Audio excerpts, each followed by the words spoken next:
The first is the Customs Act 2026. This voluminous document, Customs Act 2026. It incorporates all the amendments that have been done over the years into one single document. And so it codifies all the customs acts into this document. It makes it simpler to administer, and it will make it more efficient, and it will seal the loopholes that have made government lose a lot of revenue as a result of the scattered nature of the law. So that has just been signed, the Customs Act.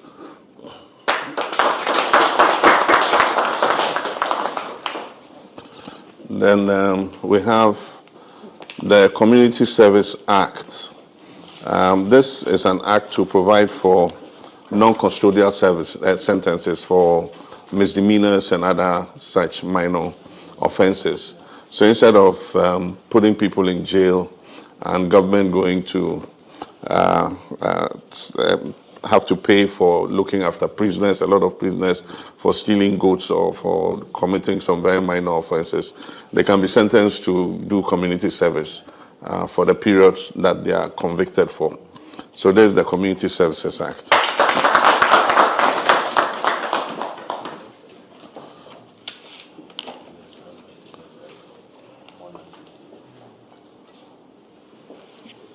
Then there's the Tribunals Act. The Constitution makes provision for the establishment of regional tribunals.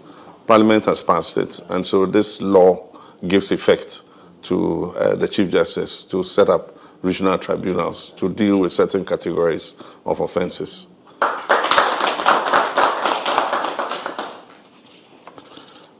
There's the Maritime and Related Offences Act. These are to cover crimes and offenses that are committed at sea.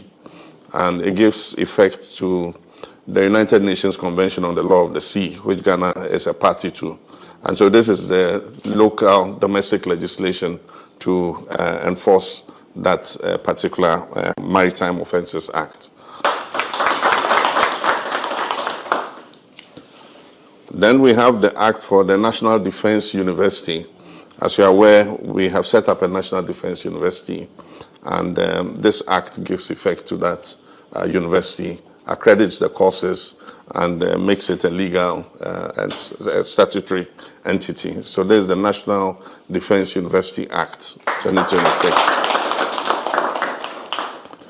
Then we have the Income Tax Amendment Act. This act exempts people who earn the minimum wage and below from paying income tax.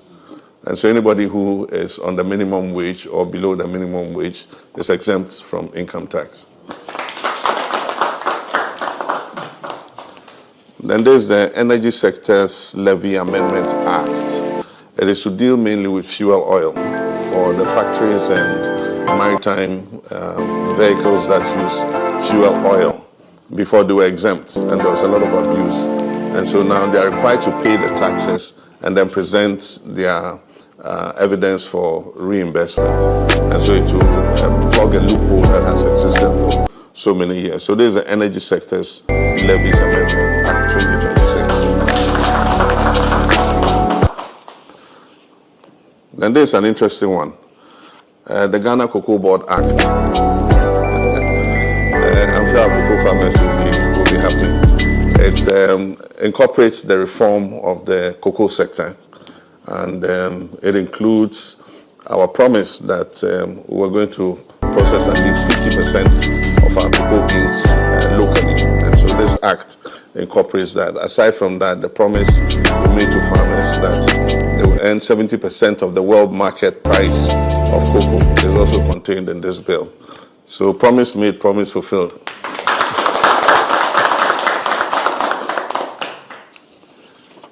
Then you have the Value-Added Tax Amendments Bill.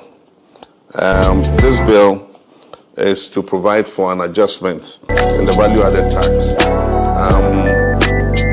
You remember recently we signed with the large-scale gold mines to surrender 30% of their gold to the Bank of Ghana. This exempts them from paying VAT on it. And so there's the Value-Added Tax Amendment Bill.